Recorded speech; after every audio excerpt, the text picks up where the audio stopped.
Rasulullah SAW bersabda, masalul mu'minil ladzi yaqra'ul Qur'an mislu urtujah. Perumpamaan orang mukmin yang membaca Al-Qur'an itu seperti buah yang bernama utrujah.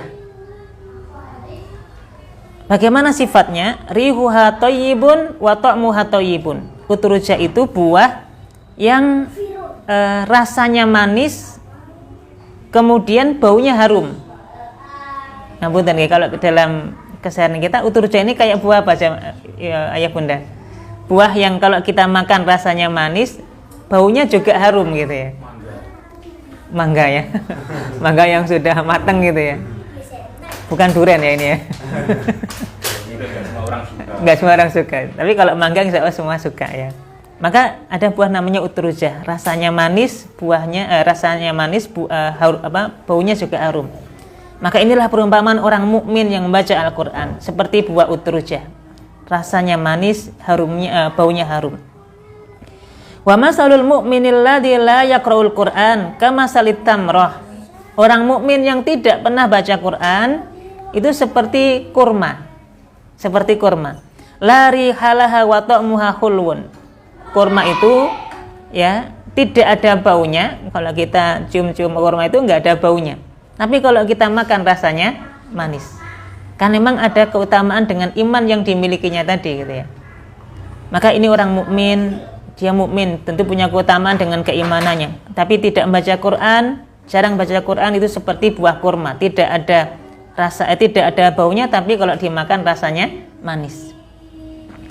Wa masalul munafiq alladzi yaqra'ul Qur'an kamasalir raihanah.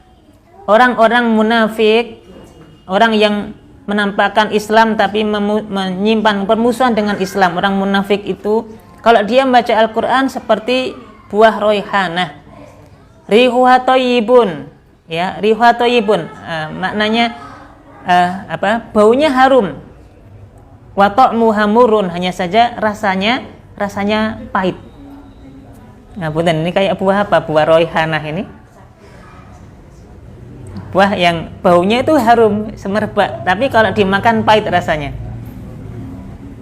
Buah apa nih? Sebutkan 5 nama buah ini. Ya, ini nama buah-buahan ya. Nah, namanya buah raihanah, ya, nanti ada tipe buah yang seperti itu. Baunya harum, tapi kalau dimakan pahit gitu ya. Wa masalul munafiq alladzi la yaqra'ul Qur'an kamasalil handhalah. Orang-orang munafik yang dia tidak membaca Al-Qur'an seperti buah handhalah, seperti handhalah. Apa itu? Laisa laha rihun wa ta'muha murun.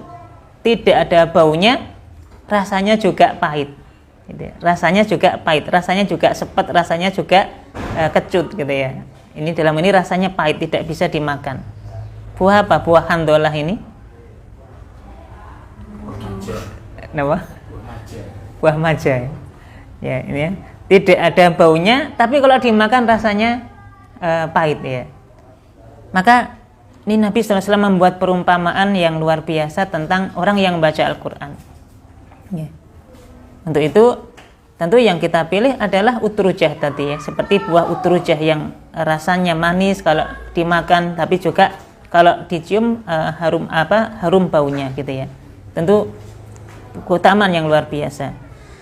Nah, untuk itulah ayah bunda dan rahmati Allah Subhanahu wa taala, ini tentu keutamaan yang Nabi sallallahu alaihi wasallam sampaikan untuk orang yang membaca Al-Qur'an ya. Tentu keutamaan sangat banyak nanti Nabi sallallahu alaihi wasallam sampaikan kepada kita tentang keutamaan orang yang belajar membaca dan belajar menghafalkan Al-Qur'an. Di antara sekian banyak hadis tentang keutamaan menghafal Al-Qur'an, ada satu hadis Nabi sallallahu alaihi wasallam yang diriwayatkan oleh Imam Ahmad, Imam An-Nasai, termasuk Imam Ibnu Majah. Nabi sallallahu alaihi wasallam bersabda, sesungguhnya Allah Subhanahu wa taala punya keluarga di bumi ini. Kemudian ditanya, ya Rasulullah, siapa keluarganya Allah di muka bumi ini? Qala ahlul Qur'an hum ahlullahi wa khassatuhu.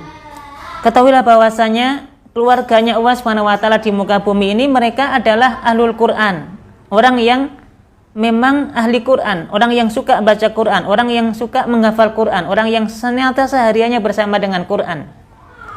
Hum ahlullah, mereka adalah keluarganya Allah Subhanahu wa taala, wa khassatuhu, dan mereka adalah orang yang dikhususkan oleh Allah Subhanahu wa taala. Coba ayah bunda yang rahmati Allah, kalau kita tadabburi hadis ini nggih, kita tentu sangat cinta dengan keluarga kita. Kita tentu kalau tidak dianggap bagian dari keluarga kita merasa kehilangan, bahkan kita sedih gitu ya. Justru dalam hadis ini Nabi SAW menyampaikan, Allah Subhanahu wa taala tentu zat yang lam yalid wa lam yulad, tidak ada yang melahirkan dan tidak juga Allah tidak punya anak dan tidak diperanakkan gitu ya. Tapi dalam hadis ini Nabi SAW sampai seolah-olah menggambarkan Allah Subhanahu wa taala punya keluarga. Tentu Allah nggak punya keluarga gitu kan.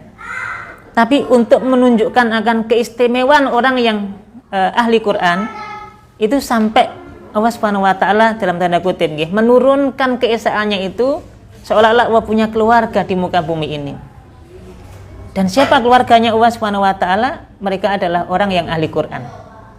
Orang yang senantiasa bersama dengan Al-Qur'an gitu ya.